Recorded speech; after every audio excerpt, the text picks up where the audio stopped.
saking terkenal. Saya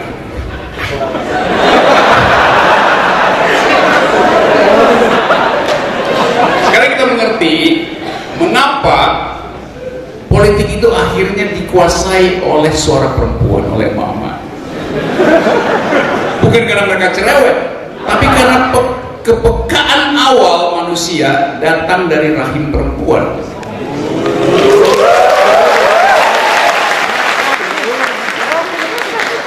Keadilan sosial pertama-tama dirasakan oleh rahim perempuan.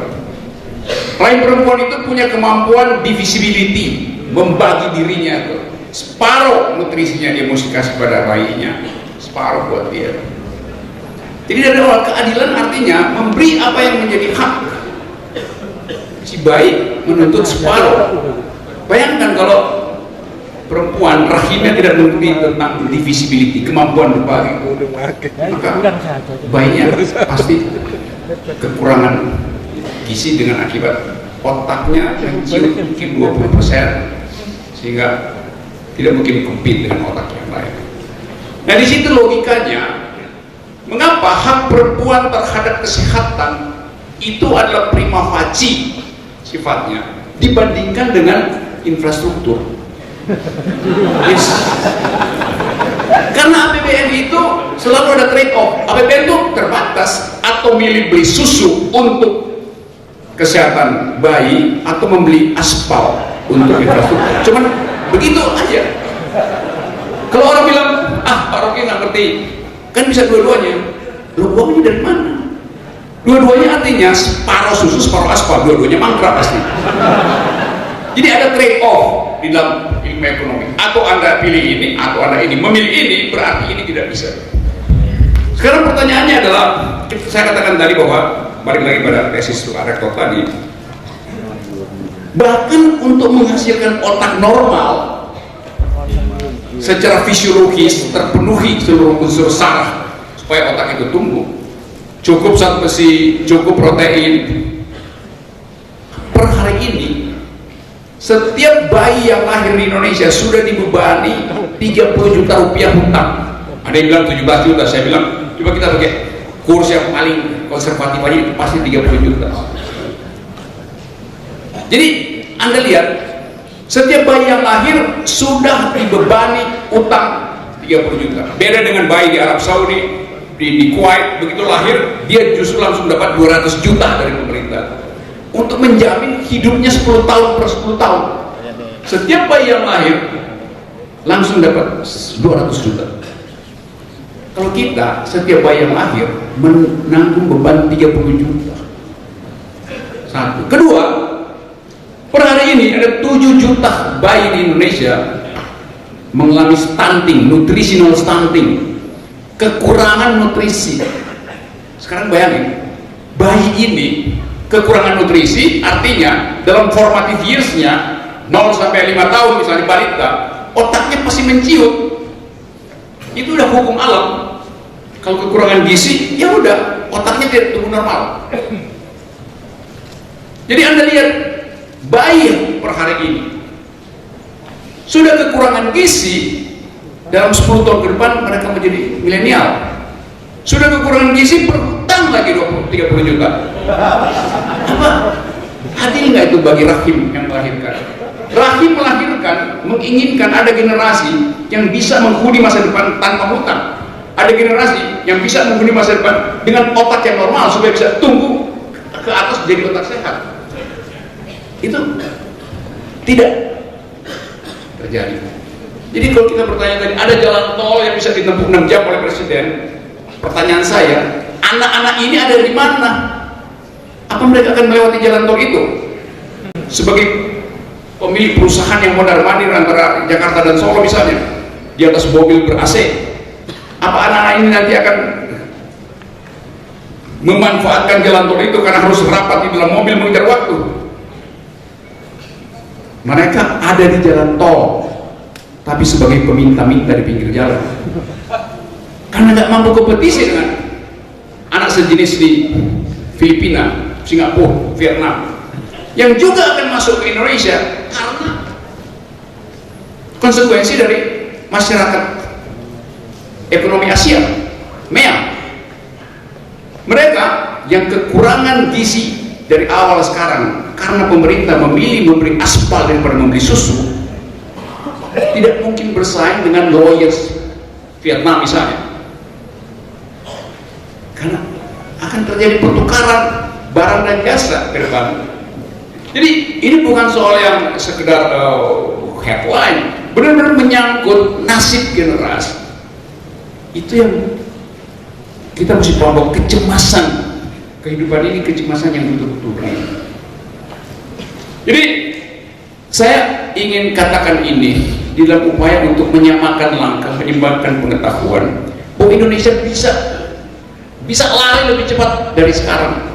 Karena orang berpikir ya udahlah, dua kali lagi berarti ada 2 kali lagi hutang. Jadi dari 30 ke 60 juta per bayi, dari 7 juta nutritional stunting jadi 14 juta. Kan makin menciut otak kita. Jangan kita ciutkan otak kita, biarkan aja kepala negara yang otaknya menciut. Karena nggak mampu berpikir prospektif. Tidak layak presiden misalnya membanggakan 6 jam dia dari Jakarta sampai ke Solo, dan dia nggak tahu bahwa hak warteg itu untuk dapat pendapatan adalah hak para ibu di Pemalang, Tegal, Pekalongan untuk dapat tambahan kecil. Orang mampir, turis mampir, sekarang ada turis yang mampir di situ, batik Pekalongan itu nggak ada yang beli. Itu hal yang ya udah presiden terbatas pengetahuannya, tapi kan pembisnisnya juga harus mampu untuk bikin perbandingan. Amerika dulu setelah Perang Dunia Kedua, jalan tol dibikin satu Amerika dari pantai timur, pantai barat. Lama-lama banyak jalan tol yang ditutup karena nggak ada fungsinya lagi. Orang pakai pesawat, dan lebih dari itu, kota-kota sepanjang jalan tol itu, bahkan itu nggak bayar loh jalan tol Amerika. Kota-kota itu, kota-kota kecil yang tadinya penduduknya 20.000, ada satu wali kota di situ, dia punya satu restoran, kafe, McDonald atau apa itu, pom bensin, akhirnya tutup. Penduduknya pindah dari 20.000 tinggal jadi 8.000. Lama-lama ada kota yang tinggal 200 orang, wali kotanya bingung mau diapain gue jadi wali kota kalau penduduknya cuma 200 orang. Akhirnya dia bilang kita jual aja deh kota ini ya, dijual. Itu konsekuensinya.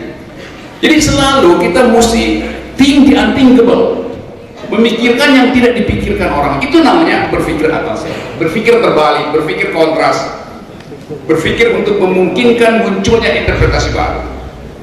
Nah, saya mendorong itu tuh di kampus maupun di publik. Jadi memang banyak orang yang marah, tersinggung, tapi itu konsekuensinya. Yang marah pasti karena merasa udah enak di dalam comfort zone dari stupidity. Jadi saudara-saudara, gelombang akal sehat ini mesti diaktifkan terus, karena kita hari-hari ini ada di dalam air pasang, apa namanya, the tidal wave of stupidity. Gelombang pasang kedunguan, menunggang gelombang pasang kedunguan. Itu yang terjadi hari ini, dan kita bisa lihat seluruh aktivitas negara itu adalah menghasilkan kedunguan. Soal Abu Bakar Basir menghasilkan kedunguan.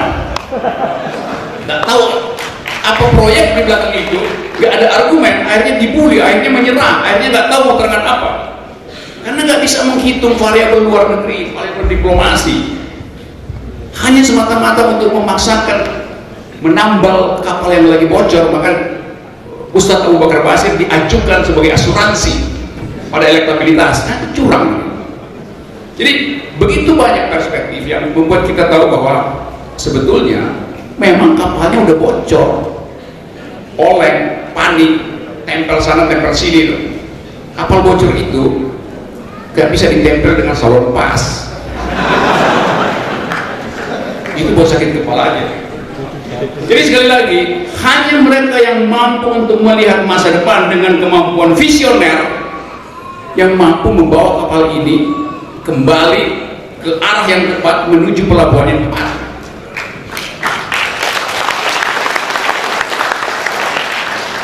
Dan kapal hanya disebut kapal kalau nakodanya isi kepalanya penuh. Karena dia bertanggung jawab.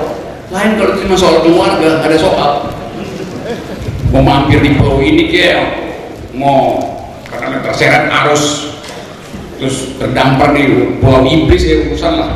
Tapi ini soal negara, soal kita semua. Jadi permainan politik harus bisa dipertanggungjawabkan pada publik. Itu yang saya sebut bahwa pemimpin itu harus visioner.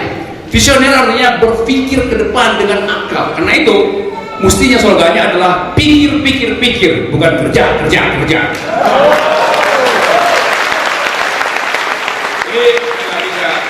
Terima kasih tadi dua ibu dua mama tadi yang akhirnya mengucapkan politik, karena politik itu bukan apa yang ada di DPR, di kabinet. Politik adalah apa yang kita pertengkarkan setiap hari menyangkut nasib kita sendiri, itu politik. Ibu-ibu malam-malam pulang terus